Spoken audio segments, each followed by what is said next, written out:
You know when you hear a song that just taps into that deep and forgotten portion of your memory?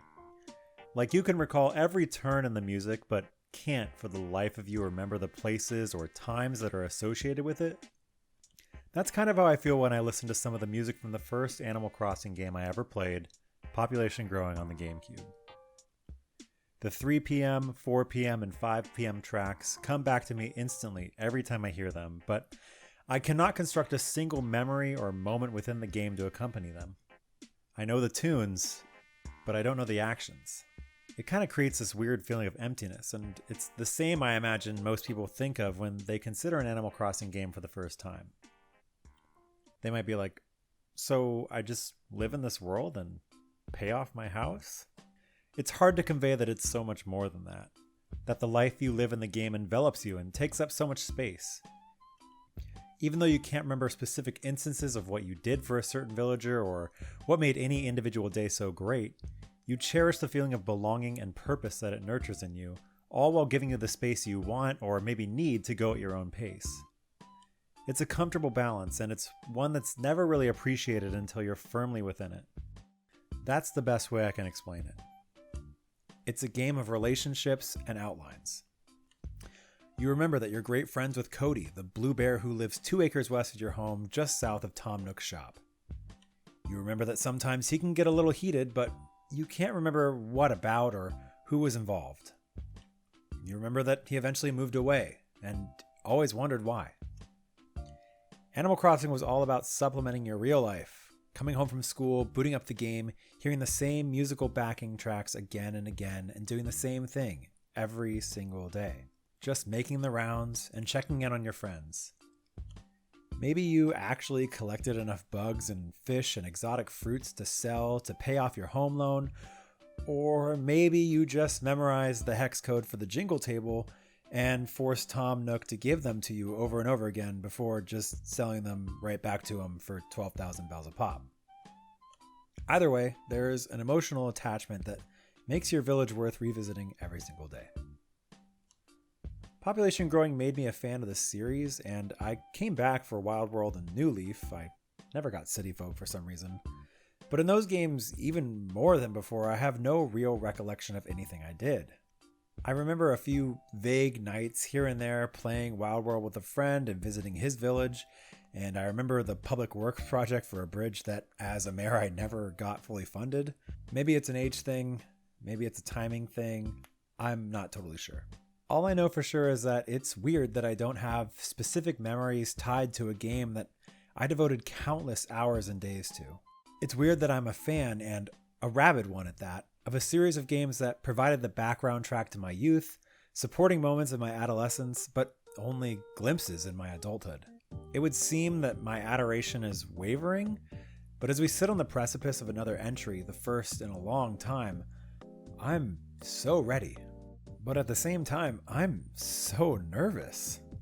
I'm nervous because I fear I might be too old or too detached, or that I may just not have the requisite time or emotional capacity to get invested in another village. I'm nervous that I don't even know what Animal Crossing is anymore. And after building it up for so long and having so much anticipation for a title that seemed like it would never come, I'm just hoping that I like it. I kind of feel like I'm going through the same issue everyone goes through when they first approach this game series for the first time.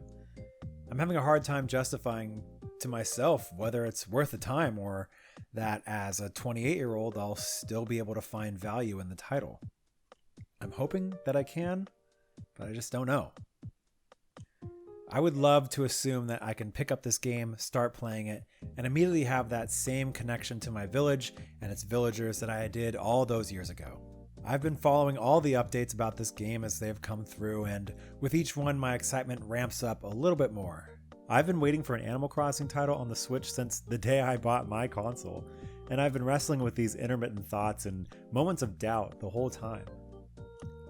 I'm 100% going to purchase the game, and I'm ready to hop on that pre-order as soon as it drops.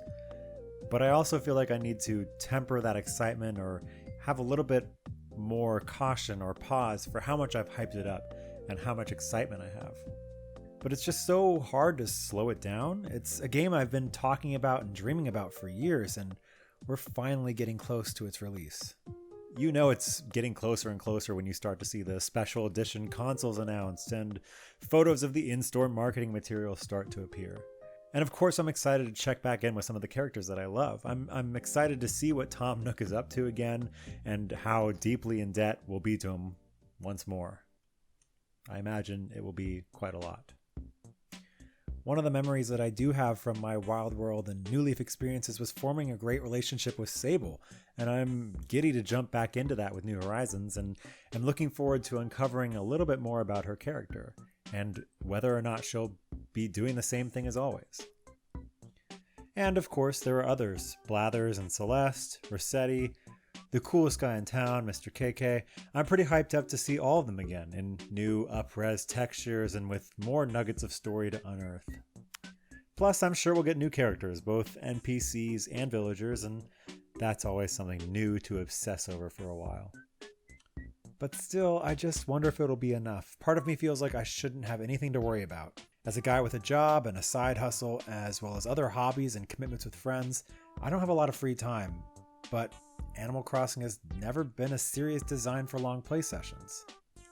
It has always been the game you nibble away at day after day, making the most gradual progress.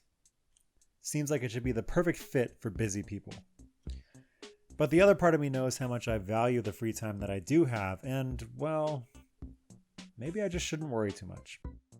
The game is going to come out, and I'm going to buy it and play it. There will probably be aspects that I don't like crafting, which I'm including as part of the script in case I'm too lazy to put footage of it in the video itself. But there will also definitely be things that I love. I'm not likely to have the same experiences as I did when I was younger, but that shouldn't be a bad thing. Even if the game comes out and it doesn't fulfill me in the same way I want it to, I've enjoyed the lead up to it enough. It, of course, could have been much shorter of a lead up, but discovering new creators, rushing to read new information, waiting on every Nintendo Direct, and being compelled to create my own content now, this one video, it's been a crazy ride already. So here's to New Horizons being a game that everyone enjoys in their own ways. Here's to it providing the soundtrack to my nights for months or even years to come, and for it becoming that game I always turn to when I've got a little bit of time to play. Here's to discovering new characters, reconnecting with old friends, and finally completing a museum collection. Maybe this time I'll even apologize to Tom Nook for stealing from him all those years ago. We'll see. Either way, I anticipate I'll be making more content than just this video. What that future content looks like, I'm not sure, but clearly I have a lot of thoughts about this franchise. For everything that it is and isn't, and for all of the ballyhoo made about whether or not it's actually a game, it's been a series that has always completely fascinated me. And I'm ready for a new cycle of that to begin again once New Horizons finally drops. See you there.